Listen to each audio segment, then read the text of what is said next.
Why They Hate Peace by Ron Paul, an audio Mises Daily narrated by Clay Barnett. This is a selection from the last chapter of Ron Paul's A Foreign Policy of Freedom.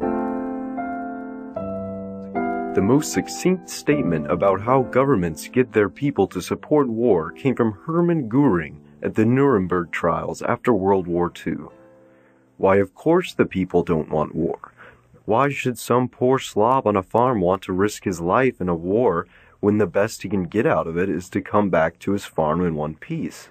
Naturally, the common people don't want war, neither in Russia, nor in England, nor for that matter in Germany. That is understood. But after all, it is the leaders of the country who determine the policy, and it is always a simple matter to drag the people along, whether it is a democracy or a fascist dictatorship or a parliament or a communist dictatorship. Voice or no voice, the people can always be brought to the bidding of the leaders. All you have to do is tell them that they are being attacked and denounce the peacemakers for lack of patriotism and exposing the country to danger. It works the same way in any country. It is rather frightening that a convicted Nazi war criminal latched onto such an eternal truth.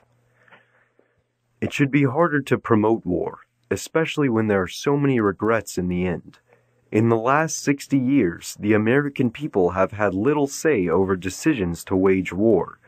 We have allowed a succession of presidents and the United Nations to decide when and if we go to war, without an express congressional declaration as the Constitution mandates. Since 1945, our country has been involved in over 70 active or covert foreign engagements. On numerous occasions, we have provided weapons and funds to both sides in a conflict.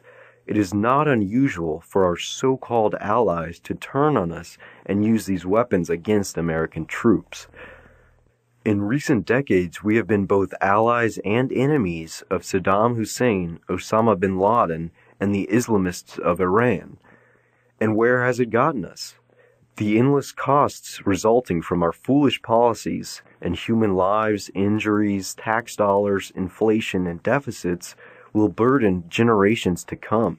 For civilization to advance, we must reduce the number of wars fought. Two conditions must be met if we hope to achieve this. First, all military and covert paramilitary personnel worldwide must refuse to initiate offensive wars beyond their borders. This must become a matter of personal honor for every individual. Switzerland is an example of a nation that stands strongly prepared to defend herself, yet refuses to send troops abroad looking for trouble. Second, the true nature of war must be laid bare, and the glorification must end. Instead of promoting war heroes with parades and medals for wars not fought in the true defense of our country, we must honestly contemplate the real results of war: death, destruction, horrible wounds, civilian casualties, economic costs, and the loss of liberty at home. The neoconservative belief that war is inherently patriotic, beneficial, manly, and necessary for human progress must be debunked. These war promoters never send themselves or their own children off to fight. Some believe economic sanctions and blockades are acceptable alternatives to invasion and occupation, but these too are acts of war, and those on the receiving end rarely capitulate to the pressure. More likely, they remain bitter enemies and resort to terrorism when unable to confront us in a conventional military fashion. Inflation, sanctions, and military threats all distort international trade and hurt average people in all countries involved, while usually not really hurting the targeted dictators themselves. Our bellicose approach encourages protectionism, authoritarianism, militant nationalism, and go-it-alone isolationism. Our government preaches free trade and commerce, yet condemns those who want any restraints on the use of our military worldwide. We refuse to see how isolated we have become. Our loyal allies are few, and while the UN does our bidding only when we buy the votes we need, our enemies multiply. 1 billion Muslims around the world now see the U.S. as a pariah. Our military is more often used to protect private capital overseas, such as oil and natural resources, than it is to protect our own borders. Protecting ourselves from real outside threats is no longer the focus of defense policy, as globalists become more influential inside and outside our government. The weapons industry never actually advocates killing to enhance its profits, but a policy of endless war and eternal enemies benefited greatly. Some advocate Cold War strategies, like those used against the Soviets, against the unnamed terrorists. It's good for business. Many neoconservatives are not bashful about this.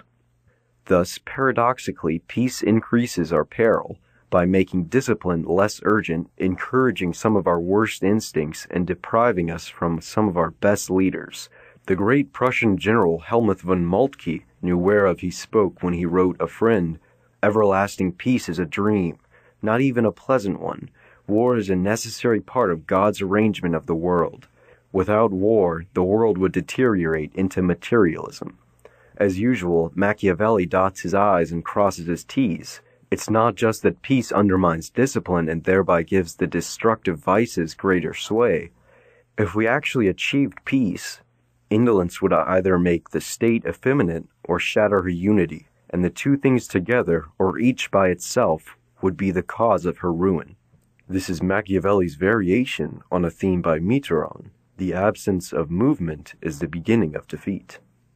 Michael Ledeen, Machiavelli on Modern Leadership.